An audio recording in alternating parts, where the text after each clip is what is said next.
Toute l'actualité politique et parlementaire, c'est le journal de 19h de Public Sénat. Bonsoir à tous. Voici les titres de ce mercredi.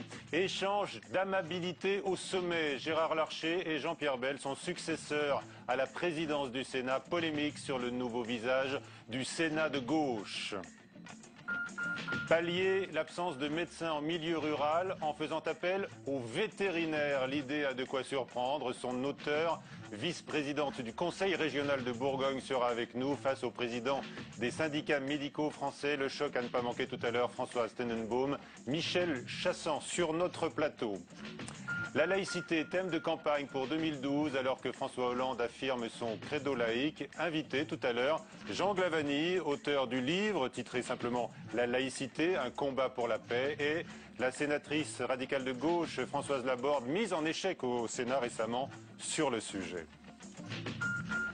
L'homme de l'année pour Time est le manifestant. Partout, les gens ont dit qu'ils en avaient assez, écrit le magazine américain qui évoque le printemps arabe, la révolte sociale grecque, l'indigné de Wall Street ou encore le manifestant russe. Ce choix s'est imposé, dit Time à la rédaction cette année, alors que 21 civils ont été tués en Syrie aujourd'hui par les forces de sécurité.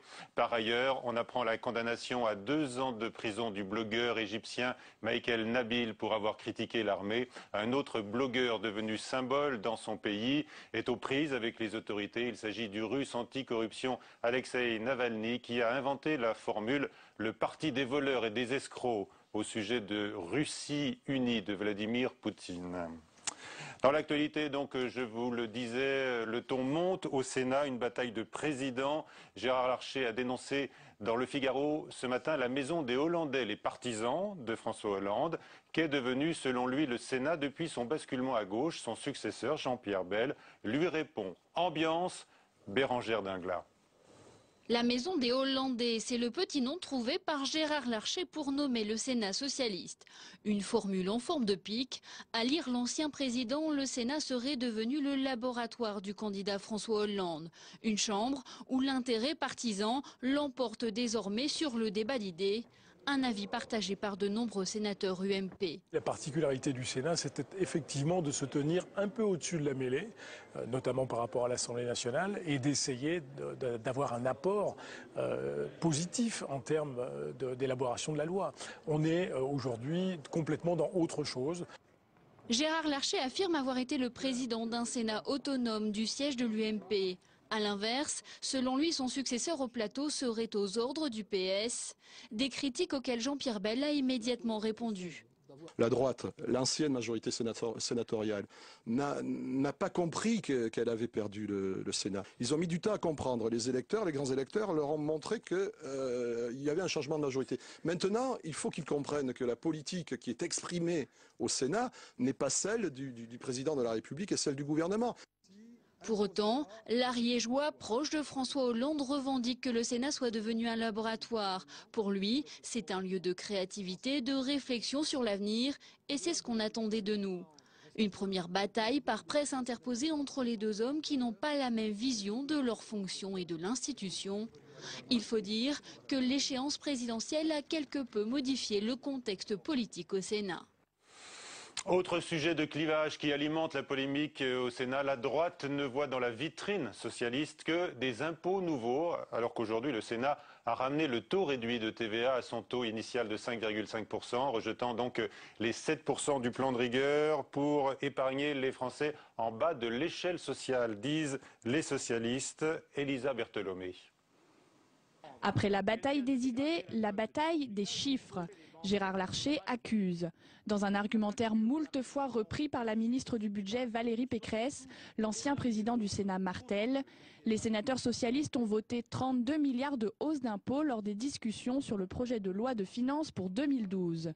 Faux, rétorque la gauche sénatoriale qui conteste ce chiffre. Si évidemment j'exclus, et je l'ai fait tout de suite, un amendement qui avait été mal calibré et qui a été estimé par les services de Bercy à 17 milliards, je tombe sur un chiffre réel de 11 milliards d'euros. Donc je conteste ce chiffre. Autre point de discorde, la création de 23 niches fiscales par les sénateurs de gauche. Là encore, la majorité sénatoriale riposte. Elle rappelle qu'elle a voté un plafond maximum de 10 000 euros d'abattement fiscal par foyer. Pour les sénateurs UMP, ces mesures sont la preuve que la gauche n'a pas le sens des responsabilités. Le propos que tient la gauche dans la discussion budgétaire est un propos très peu cohérent à mon avis. Il y a parfois de bonnes choses, il y a de bonnes choses partout, mais il y a surtout une approche politicienne, démagogique, qui ne peut que faire des déçus. La bataille des chiffres se poursuit. Le Sénat examine depuis hier le 4e projet de loi de finances rectificatif pour 2011. Alors que la sortie de crise prendra des années, avertit Angela Merkel, de nouvelles suppressions d'emplois annoncées dans le secteur bancaire en France aussi. Le Crédit Agricole en prévoit ainsi 2350 dans le monde, dont 850 en France, essentiellement donc dans le secteur de la banque d'investissement. Coup de théâtre en chaîne dans l'affaire Bettencourt. Son ancien gestionnaire de fortune, Patrice Demestre, a été interpellé aujourd'hui à son retour du Gabon à l'aéroport de Roissy. Il dort ce soir dans le quartier dit VIP de la prison de la Santé et devrait connaître le même sort que François-Marie Bagné. Après 2 nuits à la Santé, le photographe et son compagnon Martin Dorgeval ont été conduits dans la journée, menottés et encadrés de 6 gendarmes au palais de justice de Bordeaux. Ce soir, ils ont été mis en examen et laissés libres sous contrôle judiciaire. Ils devront répondre des largesses à hauteur d'une centaine de millions d'euros consentis par l'héritière de L'Oréal. Autre élément dans ce dossier, des documents en possession des juges de Bordeaux impliqueraient l'avocat Pascal Wilhelm, ex-gestionnaire de fortune de la milliardaire, dans un abus de faiblesse. Et puis, dans l'affaire des contrats d'armement conclus avec le Pakistan dans les années 90, Renaud Dondieu de Vabre a été remis en liberté aujourd'hui sans être présenté à un juge. Les magistrats en charge du volet financier de l'affaire Karachi aviseront de la suite à donner à cette audition de l'ancien ministre et ancien conseiller proche de François Léotard au ministère de la Défense. L'idée du jour pour lutter contre les déserts médicaux en milieu rural paraît des plus saugrenues, faire appel aux vétérinaires, et cette idée émane d'une personne présente sur ce plateau, la vice-présidente du Conseil régional de Bourgogne, Françoise Tenenbaum. L'homme est certes un mammifère, mais les sénateurs qui font profession de vétérinaires n'en ont pas cru leurs oreilles. C'est inimaginable, inimaginable. Il y a des problèmes de responsabilité, jamais on n'a vu ça. Si on dépasse le cadre de la plaisanterie, je crois que c'est un petit affront, parce que imaginez qu'on va faire soigner les Bourguignons par des vétérinaires, c'est quand même pas une solution tout à fait adaptée à la situation. Et je trouve cette proposition particulièrement irresponsable, qui frise le ridicule. C'est un problème déontologique, si vous voulez, un problème de formation. Encore une fois, la médecine vétérinaire est une médecine de qualité, mais nous ne nous adressons pas aux mêmes patients, avec les mêmes pathologies, et même si les gestes qui sauvent sont des gestes entre guillemets universels, on ne peut pas transformer un vétérinaire en médecin et vice-versa. C'est impossible. La loi d'abord s'y oppose. L'ordre des médecins, l'ordre des vétérinaires, l'exercice de la médecine humaine et de la médecine vétérinaire obéissent à des règles de loi très strictes, et heureusement d'ailleurs. Ce n'est pas cette proposition qui va résoudre le problème de la désertification médicale dans les territoires ruraux. Voilà donc pour ces réactions recueillies à bonne source par Florence Maurice. Et donc nous avons avec nous l'auteur de cette proposition, Françoise Tenenbaum. Bonsoir. Bonsoir. Vous avez plus qu'un quart d'heure de célébrité, hein. On vous entend beaucoup depuis ce matin un peu partout. Face à vous et avec nous, Michel Chassan, président de la Confédération des syndicats médicaux français. Bonsoir, Madame Tenenbaum. Vous êtes pharmacienne, hein, Non, non, pas du tout. J'ai un doctorat dans le champ de la santé publique, mais je ne suis pas pharmacienne. Vous avez un doctorat, vous êtes élu socialiste donc en Bourgogne, au conseil régional. Tout à fait. Vous êtes également l'adjointe au maire de Dijon, hein, Monsieur Rebsamen. Est-ce que vous faites une confusion sur le titre de docteur? Pas du tout, pas du tout. Cette proposition n'engage d'ailleurs que moi, absolument, elle est personnelle. Mais il y a des professionnels de santé, je parle des vétérinaires, qui peuvent faire des gestes d'urgence. Et lorsque les secours ne sont pas encore là, Et avant de les orienter, avant qu'ils arrivent, est-ce qu'on devrait interdire aux vétérinaires de faire ces premiers gestes et d'orienter? Il ne s'agit pas du tout de remplacer les médecins par des vétérinaires. On appelle les pompiers en cas d'urgence. Bien sûr, mais ils sont non plus pas tout de suite là. Si à la porte à côté il y a un vétérinaire, est-ce qu'on devrait l'empêcher de faire ses premiers gestes et d'orienter en attendant l'arrivée des secours? Est-ce que vous avez quand même le sentiment d'embarrasser vos amis, Monsieur Rebsamen, le maire de Dijon, et Monsieur Patria, vous l'avez entendu, il dit, mais il vous appelle à la raison, il dit c'est impossible, c'est irréaliste. Moi, simplement, je demande qu'on étudie la proposition. Je ne dis pas que c'est faisable, je dis qu'il y a des professionnels de santé sur le terrain. Et pourquoi est-ce qu'on n'étudierait pas cette solution? Mais bien sûr, il faut continuer à mailler le territoire avec beaucoup de dispositifs pour inciter les médecins à venir s'y installer, à travailler en équipe de santé. Michel Chassan, est-ce que vous êtes prêt à discuter de l'idée, comme vous le propose aujourd'hui, et là devant vous, Madame Tenenbaum? Voilà une proposition pour le moins iconoclaste, c'est le moins qu'on puisse dire. Les remèdes de cheval, vous n'aviez pas l'habitude forcément. Non, écoutez, je crois que le sujet de la démographie est un sujet sérieux. Le sujet de la démographie est préoccupant. Effectivement, il y a une inégalité de répartition géographique qui est très préoccupante. Les médecins s'installant plus volontiers dans les zones où il fait, entre guillemets, selon eux, meilleur vivre et où il est plus facile d'exercer. Eh bien, c'est pas parce qu'on a une situation préoccupante que pour autant il faut proposer des choses qui sont irréalisables. Et là, précisément, on est dans un contexte totalement irréalisable. Moi, je me sens parfaitement incapable de prendre en charge le moindre animal. Il faut que les choses soient claires, mais parfaitement incapable. Je m'interdis de toucher un animal au plan médical. Bien sûr que si j'ai un brevet de secouriste et si, naturellement, j'ai quelqu'un qui est susceptible de décéder à droite de moi, évidemment, je porte secours dans la mesure de mes compétences. Mais prétendre aujourd'hui résoudre le problème de la démographie médicale et de ses carences... Madame propose une année d'études de plus pour les vétérinaires, par exemple. Je ne propose pas de résoudre le problème de la démographie médicale. Je crois, madame, que vous ne connaissez pas vraiment, mais c'est normal, vous n'êtes pas spécialiste du sujet, vous ne connaissez pas vraiment ni la profession médicale, ce qu'elle est, les exigences de cette profession, le matériel humain sur lequel on travaille. Dans cet univers, madame. Oui, attendez, c'est pas parce que vous êtes du champ de la santé que pour autant vous connaissez la profession médicale. Non, mais je crois la connaître un peu. J'ai pas mal d'amis dans le domaine et dans le champ vétérinaire. Je pense que votre proposition doit leur paraître également iconoclaste, c'est le moins qu'on puisse dire. Je propose qu'on étudie la proposition. Donc, oui, entre les conseils de l'ordre, les syndicats, les écoles vétérinaires et les doyens. Franchement, c'est tout étudié. Qu'on envisage, si vous voulez, une meilleure coopération entre médecins, infirmières, en essayant que le pharmacien ait sa place également dans le système de santé, soit un peu plus profession de santé, un peu moins, comment dirais-je, commerçant. Tout ça, ça va dans le bon sens. Le kinésithérapeute, qu'on prenne en charge à la sortie de l'hôpital, en pleine coopération, et que tous ces gens-là travaillent ensemble dans un même lieu qu'un cabinet pluridisciplinaire. Et en cas d'urgence, le vétérinaire n'aurait pas le droit de faire un acte. Tout le monde, en cas d'urgence, peut porter secours à tout le monde. Mais les vétérinaires ne sont pas plus aptes à porter secours à un patient qui gît sur la voie qu'une autre personne. Simplement, c'est vrai, il a des connaissances en matière de médecine. Mais ces connaissances, elles sont purement théoriques. Il n'y a aucune pratique, heureusement. Madame, confieriez-vous votre santé à un vétérinaire? Mais en cas d'urgence, s'il pouvait me sauver, oui, avant l'arrivée des médecins, bien sûr. Écoutez, moi, pas à la place des médecins. Mais s'il y a un acte, d'ailleurs, ils sont nombreux à vous dire qu'ils l'ont déjà fait. Alors tout le monde vous tombe dessus avec des arguments solides quand même. Est-ce que vous reconnaissez que vous avez fait fausse route ou que vous avez fait peut-être, je ne sais pas, une tentative d'humour?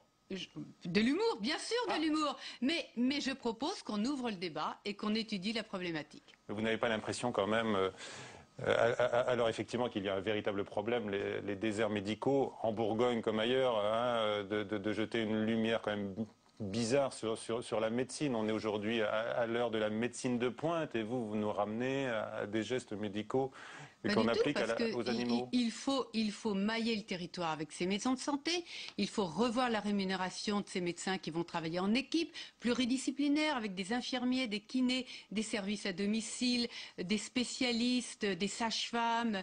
Il faut mailler le territoire avec les hôpitaux de proximité, les CHU reliés tout ce maillage avec de la télémédecine et de la télésanté, mais en urgence, si à côté de moi il y a un vétérinaire qui peut me sauver, avant l'arrivée des pompiers ou des services d'urgence, il faut maintenir les services d'urgence sur le territoire, pourquoi ne pas travailler le sujet ? Michel C'est ma Chaffan, proposition. je crois que vous avez déjà répondu fermement. Et c'est non, mais écoutez, si effectivement le but c'est de parler du sujet de la démographie médicale, c'est gagné. Hein. Si le but est effectivement de montrer que le sujet n'est pas simple, c'est gagné également, parce qu'il est franchement pas simple. Pas simple. Mais méfiez-vous des solutions très simples comme ça qu'on propose. C'est pas simple non plus. On ne va pas résoudre ce problème de la démographie médicale, malheureusement, d'un coup de baguette magique. C'est un sujet qui est complexe, un sujet en plus qui est sociétal, parce qu'il y a une évolution sociétale très profonde chez les médecins qui explique cela. Et donc, franchement, c'est un sujet à prendre très au sérieux et pas du tout à la légère. Sachant que l'on manque par ailleurs également de vétérinaires sur le territoire et notamment en Bourgogne, là encore comme ailleurs. Merci à tous les deux d'avoir participé à cet échange. Nous parlons d'un tout autre sujet maintenant. La laïcité, elle s'invite dans le débat présidentiel. Le gouvernement Claude Guéant défend son code de la laïcité et le PS dispose depuis quelques jours d'un guide pratique de la laïcité. Mais l'un et l'autre, la droite comme la gauche, semblent doubler sur le sujet par l'extrême droite. François Goulin. C'est un mot qui aujourd'hui dérange en période préélectorale, laïcité. Depuis 1905, ce terme est censé définir la séparation entre les églises et l'État, mais aujourd'hui il est régulièrement associé par le gouvernement et la majorité UMP à la religion musulmane. Déjà, le débat sur l'islam au printemps dernier, transformé en colloque sur la laïcité, avait heurté les responsables des cultes. Il y a une semaine, Claude Guéant annonçait un code de la laïcité réactualisé avec de nouvelles mesures sur la question du port du voile pour les femmes musulmanes accompagnant les enfants dans les sorties scolaires et les pratiques religieuses dans les entreprises privées. Un discours réducteur pour le monde des historiens, spécialistes de la laïcité. Maintenant, ça devient le port de certains signes religieux dans certains espaces, et notamment dans l'espace public. Mais on le réduit à ça. Évidemment, si on réduit la laïcité à cela, qui on a dans le collimateur? On a dans le collimateur des musulmans, ou plutôt des musulmanes d'ailleurs, très souvent, et on a dans le collimateur des immigrés.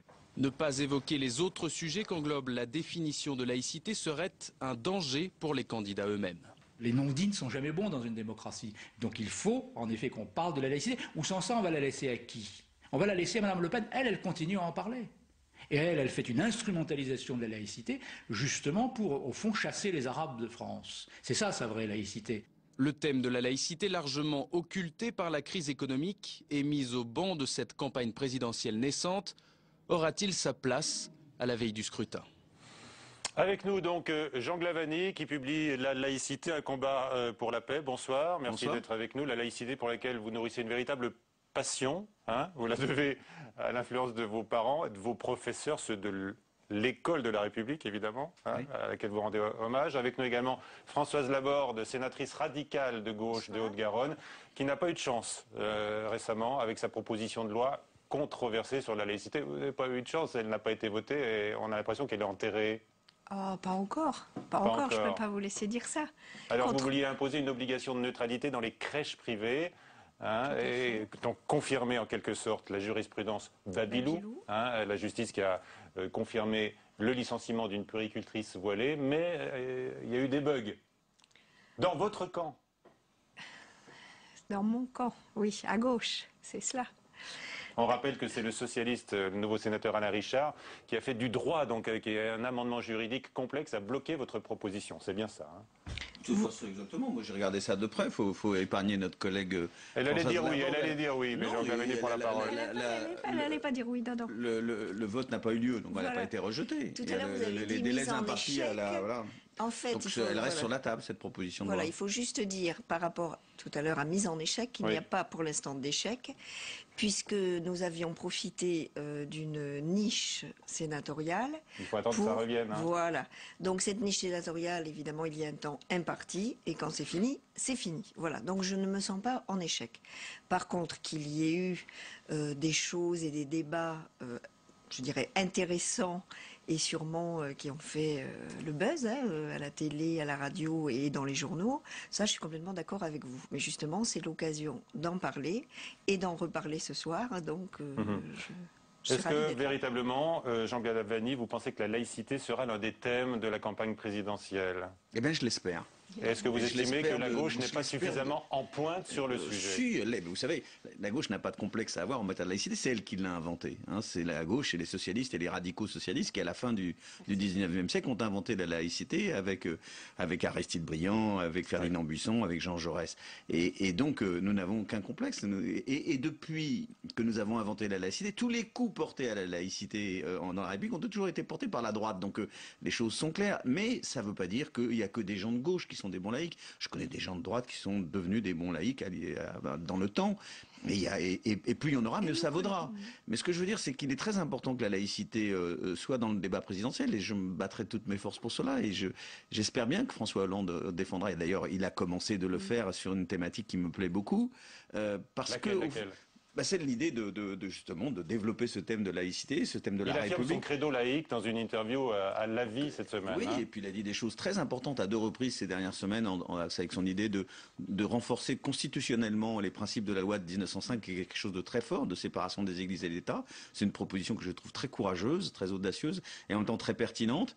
Voilà pourquoi c'est important de parler de laïcité. Parce que nous vivons tous dans la République avec nos différences. On est des hommes, on est des femmes, on est de droite, on est de gauche, on est croyant, on n'est pas croyant, on est musulman, on est catholique, on est athée, on est agnostique, on est vieux, on est jeune, etc., etc. Mais la République, c'est pas seulement le respect de nos différences. Le fait qu'on se respecte, c'est la moindre des choses. C'est important de se respecter. Comme vous l'avez vu dans le reportage, il y a certaines personnes qui ne respectent pas les différences et qui voudraient chasser certaines catégories de notre population vers l'extérieur. Donc c'est important de respecter. Mais la République, c'est plus que ça. Et la laïcité, c'est plus que ça. C'est pas seulement le respect des différences, c'est le dépassement de ces différences. C'est le fait qu'on peut vivre ensemble parce que nous avons un projet commun qui s'appelle la République d'intérêt général.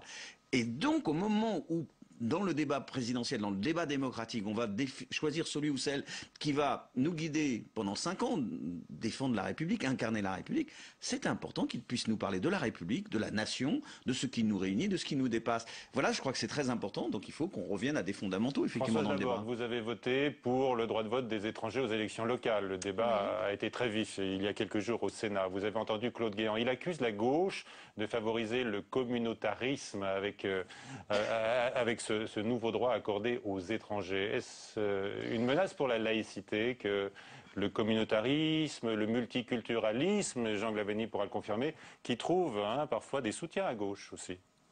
Oui, je crois qu'il y a des soutiens à gauche, mais on ne peut pas mélanger tout ça. Si vous voulez parler de Claude Guéant, moi j'ai acheté le code laïcité et liberté religieuse. Voilà, je trouve ça terrible comme titre. Parce que on n'est pas en liberté religieuse. Laïcité, liberté religieuse, pour moi, c'est pas un couple idéal et donc un titre qui ne va pas du tout. D'ailleurs, liberté religieuse, c'est une expression que Jean Galavani ne supporte pas. Il va nous dire pourquoi dans un instant. J'ai lu son livre aussi, mais je vais le laisser parler. Donc déjà, le code de Monsieur Guéant ne peut pas aller. Et donc, évidemment, il me semble quand même, et vous en avez été les rapporteurs dans les journaux des jours précédents, que Nicolas Sarkozy avait lui aussi fait cette proposition en son temps. Donc que Claude Guéant accuse la gauche en oubliant que Nicolas Sarkozy avait proposé la même chose, je crois que la polémique, pour moi, s'arrête là. Jean Galavani, pourquoi est-ce que vous n'aimez pas la notion de liberté religieuse? Je n'aime pas le code de la laïcité et de la liberté religieuse parce que M. Guéant s'arroge le droit de faire un code, il n'a pas le droit. C'est le Parlement seul qui peut faire des exercices de codification. Le Parti socialiste vient de présenter un guide pratique de la laïcité. C'est un guide, c'est pas pareil. Le mot code a en droit une signification particulière. Donc c'est pour ça que les mots ont un sens, y compris dans la République. Quant à la liberté religieuse, c'est une expression qui n'a jamais été retenue dans l'histoire de la République par les juristes, par les législateurs, à aucun moment. Si, à un moment. Sous le régime de Pétain.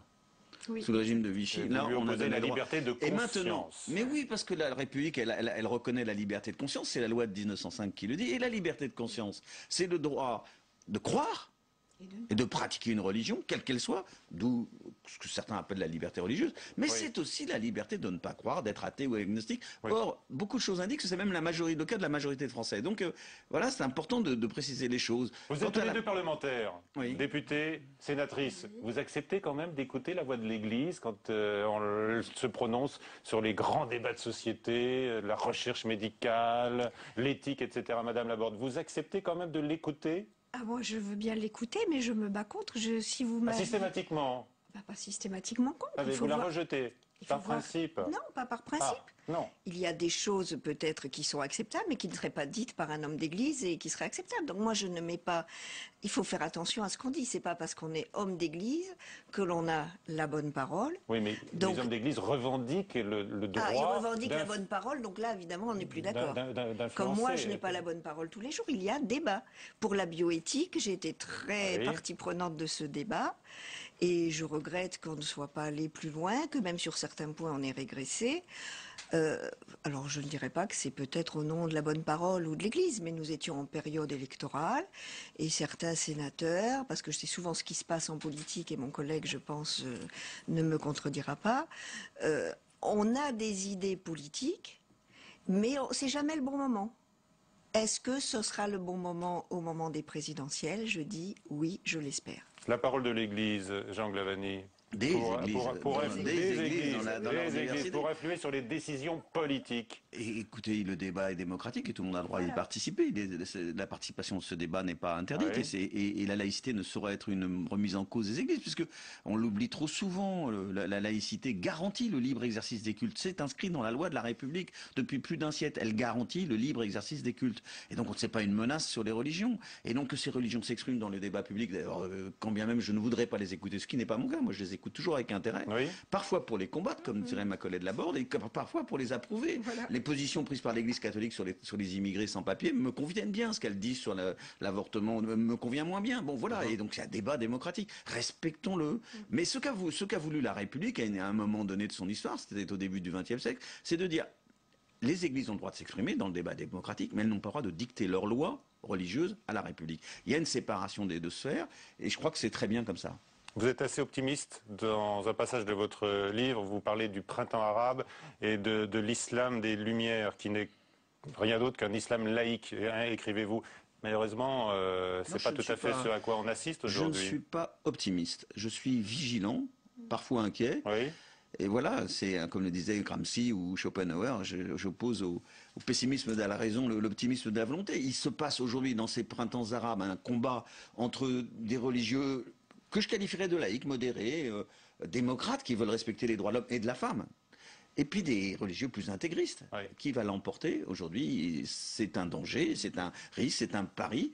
En même temps, vous savez, dans ces pays-là qui n'étaient pas démocraties, les intégristes religieux et les dictatures se renforçaient les unes les autres. Parce que les seuls opposants aux dictatures, c'était les intégristes religieux. Et du coup, ils se rendaient service et ils se renforçaient les uns les autres. Maintenant qu'il y a la démocratie, il faut faire le pari de celle-ci. Qu'il y a beaucoup de polémiques autour de ce que l'on appelle désormais la christianophobie ou l'islamophobie. Moi, j'ai été accusée des deux. Vous avez été accusée des deux. Qu'il y a des polémiques dans certains théâtres parisiens. On le voit notamment en ce moment. Le mensuel Causeur titre dans son dernier numéro de décembre « Catholiques, juifs, musulmans, osez le blasphème ». Est-ce que c'est un appel que vous leur lancez, vous aussi, Madame Laborde? Pas du tout. Moi, je ne suis pas une provocatrice. Vous êtes indifférente à cela? Non, je ne suis pas indifférente, je ne suis pas provocatrice.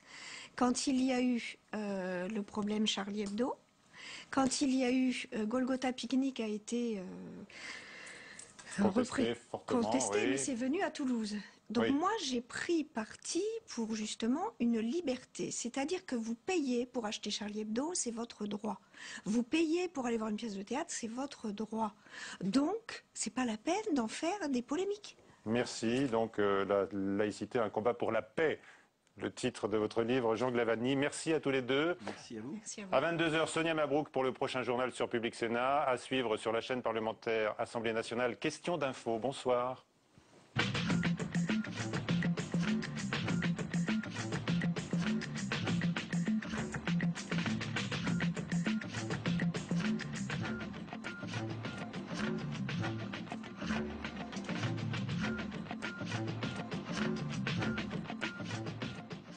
Vous ont déçu, du coup, ces deux mentors. Est-ce que vous allez vous en chercher un troisième? Je serai mon propre mentor, désormais. Voilà. Plus de mentor. Non, c'est pas la peine. Ce ne sont que des êtres humains. Elle n'a plus de mentor. Après Nicolas Sarkozy en 2007 et Jean-Louis Borloo depuis fin 2010, quelle leçon Ramayad a-t-elle tiré de ces derniers mois mouvementés? A-t-elle changé sa manière de faire de la politique? Cette semaine, nous déshabillons en tout bien, tout honneur, la nouvelle responsable du parti radical qui nous a reçus dans son bureau, place de Valois. Déshabillons-les, présenté par Hélène Risser, c'est ce soir à 22h45 sur Public Sénat. J'ai invité cette semaine Michel Hazanavicius. Michel Hazanavicius est cinéaste, il est notamment le réalisateur de The Artist. The Artist qui est un film muet avec Jean Dujardin et Bérénice Bejo et qui est en compétition bien placée aujourd'hui pour les Oscars aux États-Unis. Nous revisitons à la fois l'œuvre de Michel Hazanavicius et un peu aussi de l'histoire du cinéma. Jean-Marie Colombani prend le temps de la réflexion. Vendredi à 23h sur Public Sénat.